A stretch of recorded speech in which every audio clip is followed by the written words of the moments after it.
তারিব সর্বপ্রকাশিত পরদুষ্মী দিবাকরণ।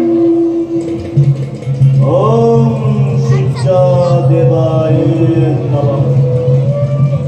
ওম সূর্য দেবায় নমঃ। ওম সূর্য দেবায় নমঃ। দিনমণি দিনহীন করুণার আরাধ্য দেবতা, লোয়া লোয়া প্রভুর সহস্র প্রণাম। তেজ দিয়া, শক্তি দিয়া, বল বীর্য দিয়া প্রভু অনন্ত অসীম। জন্মৰ কাহিনী মোৰ কোনেও নাজানে, জন্মিছো যদিও বা মই তোমাৰে ইয়াৰ আশীৰ্বাদ দেৱ পিছলৈ। তথাপিতো পদে পদে অপেক্ষিত, নির্যাতিত হয়ে পার হয়ে কর্ণর জীবন।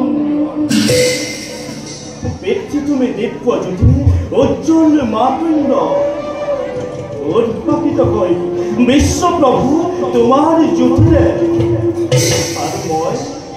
আর মই পুত্র অভাজন সংসারের অভিশপ্ত।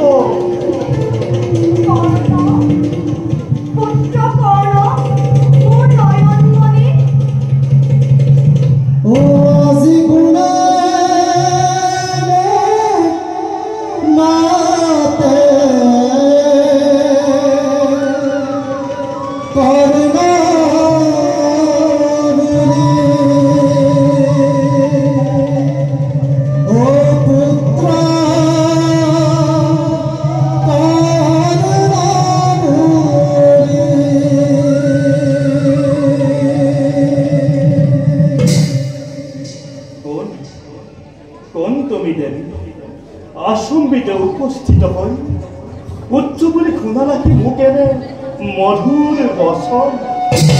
বাৰু বাৰু যে কি নোহোৱা তুমি জানিবৰ একো নাই প্ৰয়োজন। পিতৃ পূজা শেষ হ'ল মোৰ, বাকী থকা এই ফুলৰ অঞ্জলি চৰণত দিলো উপহাৰ। মাতৃৰূপে দেৱী কৰিবা গ্ৰহণ।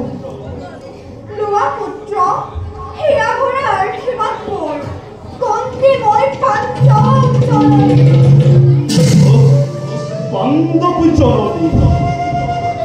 তুমি পুত্ৰ জ্যেষ্ঠ পাণ্ডৱৰ, তেজদীপ্ত সূৰ্যৰ নন্দন।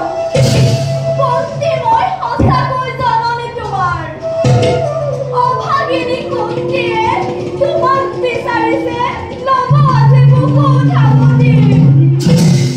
মাতৃ তুমি বংশ পাণ্ডৱ, আৰু সেই নিমিত্তে পাইছা তুমি জগতৰ বন্দনা। কিন্তু কিয় দেৱী উপজাসিয়াকে ভাগ্যকে নিষ্কিন কৰ্তব্যে যাচিছা মাতৃত্ব তোমাৰ। মইতো বিচৰা নাই দেৱী তোমাৰ পৰা সেই অধিকাৰ, আৰু দিয়া নাই তেনে এখন হৃদয়ত স্থান। যোৱা দেৱী লৈ মোৰ ভক্তি অঞ্জলি, মাতৃ হৈ পঞ্চ পাণ্ডৱৰ গৌৰাঙ্গিনী যশস্বিনী হৈ থকা দূৰতে উজ্জ্বলি। নাথাকিবা কাকজননী মোৰ, কৰিছো মিনতি তোমাৰ। অভিমান এৰি দিয়া পুত্ৰ, যিমানে সৰু বুলি ভাবি আছা নিজকে মনত, নোহোৱা সিমান সৰু। জ্যেষ্ঠতা কৰ্ণ তুমি, জ্যেষ্ঠ পাণ্ডৱৰ।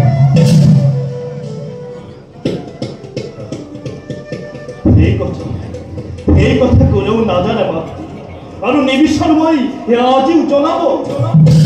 ক্ষুদ্ৰপুত্ৰ মই অধীনতে ৰাধাৰ তনয়, এই মোৰ উপযুক্ত পৰিচয়। লাভ কৰি তুমি মোক কুমাৰী কালত লুকুৱাই কলংকৰ পূজা। মাতৃ হৈ অতি নিকট ভাৱে বিখৰিছিলা তুমি মোক নদী।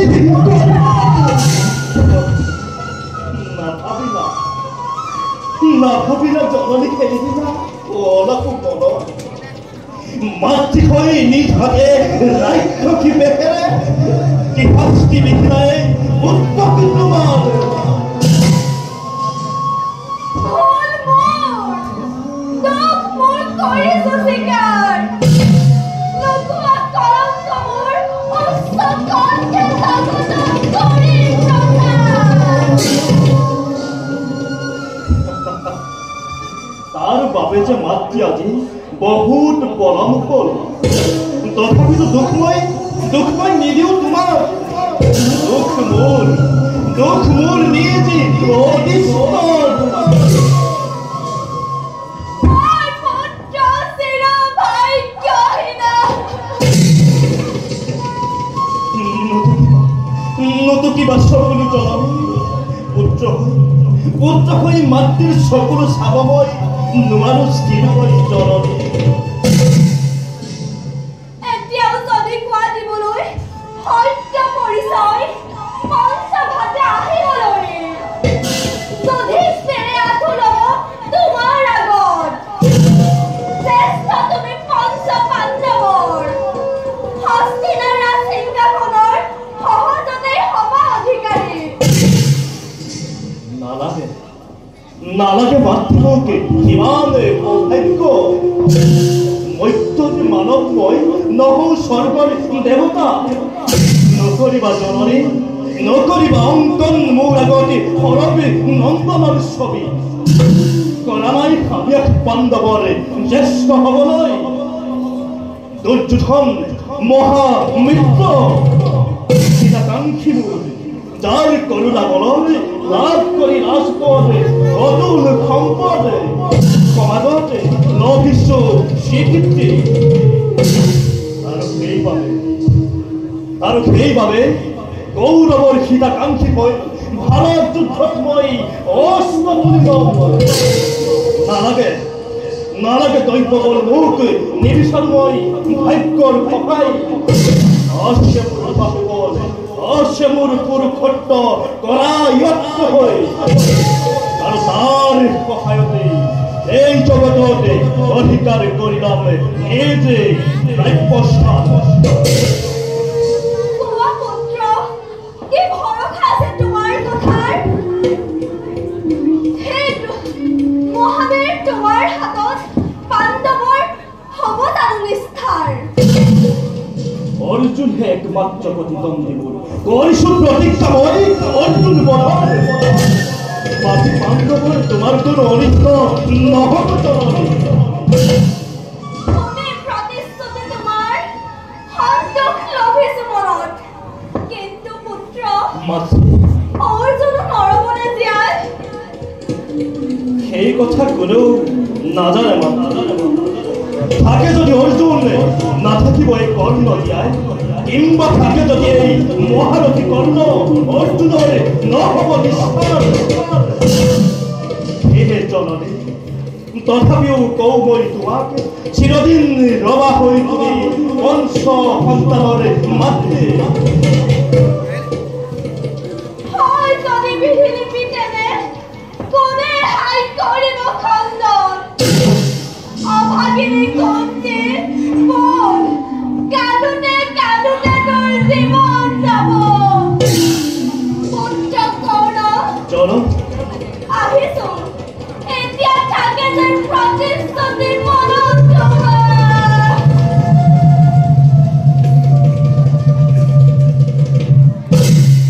যোৱা জননী, কৰ্ণই কেতিয়াও নাপাহৰে প্ৰতিজ্ঞা নিজকাৰী। কিন্তু কৰ্ণৰ হিতৰ বাবে আজিও নাহিলা জননী। কাহিছিলা পাণ্ডৱৰ হিতৰ বাবে, আৰু তাকে পাই গুচি গলা তুমি আপোন মনেৰে। আৰু তাৰ লগে লগে এই হীন উপেক্ষিত কৰ্ণক নাজানিলা জননী, কি তাত তুমি দিলা উপহাৰ। ৰাক্ষসী জননী, মাতৃ হৈ পুত্ৰৰ আগত মেলি দিলা মৃত্যুৰ দুৱাৰ। মাতৃ হৈ পুত্ৰৰ আগত মেলি দিলা মৃত্যুৰ দুৱাৰ। জননী হৈ পুত্ৰৰ আগত মেলি দিলা মৃত্যুৰ দুৱাৰ